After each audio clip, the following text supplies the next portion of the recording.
Morning, glories, and welcome to Internet Roundup. No? No, it's already done. All right. Yeah, it's a little late to ask no. We can't start over. That's Josh. I'm Chuck. We do stuff you should know because it says, well, it doesn't say so. There it goes. It says so right there. Yeah. There's proof. Yeah. And well, over there, There's too. proof all over the place. Yeah, it stinks of proof in here. And we round up the internet every Monday here in our studio, and that's what we're doing right now. It is. And this story you found was one of my favorite little things I've seen in a while. Touchdown Jesus. It's so great.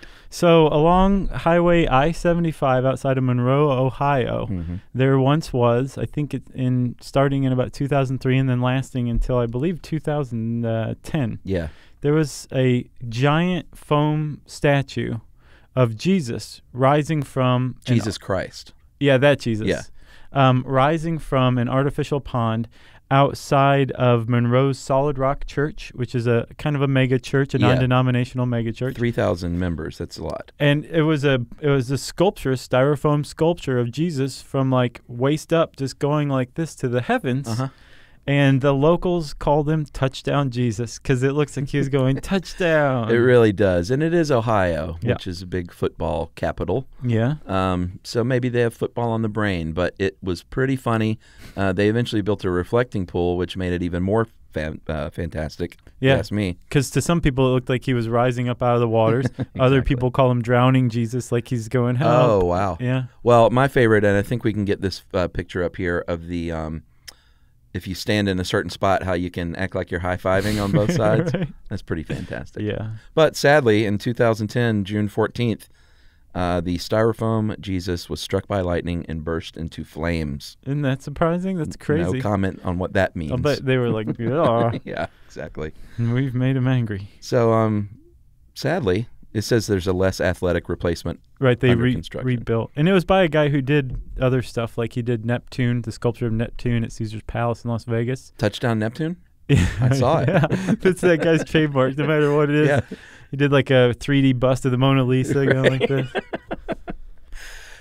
This next one. Oh, wait, hold on. I want to give a shout out to roadsideamerica.com where we got that article. Great site, just fun to spend hours on. It's a classic. It's a major part of the internet. It is, actually. I would agree with that. So here's another interesting thing. I don't know much about student loans because the University of Georgia in the 1990s... Was it free? Was almost free. Yeah. It was super, super cheap if you're in-state. It's more now, but it's still reasonable. Right. But the point is I didn't need to get student loans. Right. Well, since that time, the cost of an education has grown exponentially. Yes. I think I heard something on, I don't know, like The Takeaway or something like that, an NPR show, where this guy said, even if nothing changes, if it just keeps going along, plodding along the way it is, like a private education is going to cost like $100,000, I think, a year. What? Wow. If not, then over the course of time. But the average. So it would have to be the average. Yeah, I don't think it would be. At any rate, by like 2020 or 2025, something like that. Just a prohibitive amount of money. Yeah. Especially considering that it seems like at least the undergraduate degree has less and less value. There's far less of a guarantee of a decent job just from getting a degree, whereas there used to be one. Yeah. But at any rate, regardless of whether it's valuable or not, more and more people are entering into student loan debt. And it's gotten over the years harder and harder to get out of that debt, even if you're declaring bankruptcy. Yeah, and that is because of in the 1970s there was a panic that happened, apparently because... Where'd that come from? Well, it came from they thought that there were a lot of like doctors and attorneys just defrauding on their loans and filing for bankruptcy, right, who had these really expensive college educations. So in the 1970s, they wrapped this all up in a law, and it changed a lot over the years, that basically said you can file for bankruptcy for many kinds of debts, auto loans, home loans, right, but not your student loans. They exempted those. In the 70s for 5 years, the first 5 years of the loan. That's right. That's how it started.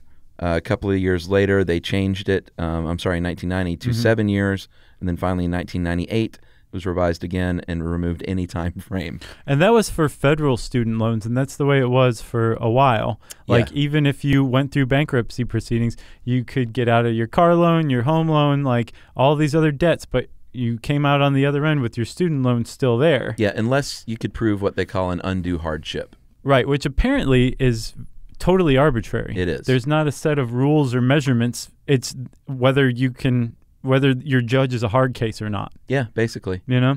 And then in 2005, this consumerist article puts it perfectly, that this protection for the people making the loan was inexplicably extended to private loans. Yeah. Whereas before it was just covering federal student loans, but you could still default on a private loan in bankruptcy. Now it's none whatsoever. So apparently, I guess Obama initiated a student aid bill of rights. Yeah, he's getting on the case, which is a good thing. And part of that is they're talking about bringing, at least with federal student loans, back into bankruptcy protection. Yeah, I think a couple of months ago, billionaire Mark Cuban said, and he's a smart guy, he said that the student loan situation is absolutely what is going to cripple this country in the next 2 decades. Well, yeah, supposedly that's the bubble that's going on right now. Yeah. We just got out of the real estate bubble, and I think everybody remembers that. The bubble that we're facing right now is the student loan bubble. Sure. So my advice to kids out there, if you want to go to college, think about a state school that you live in. Private schools are super expensive, and in my opinion, I don't think they earn you that much more when you go to see the job market. Yeah. You know, when you go to see the job market. I'm going to see the job market. Hi, job market. Avenge my death if I don't come back. So that's just my friendly advice.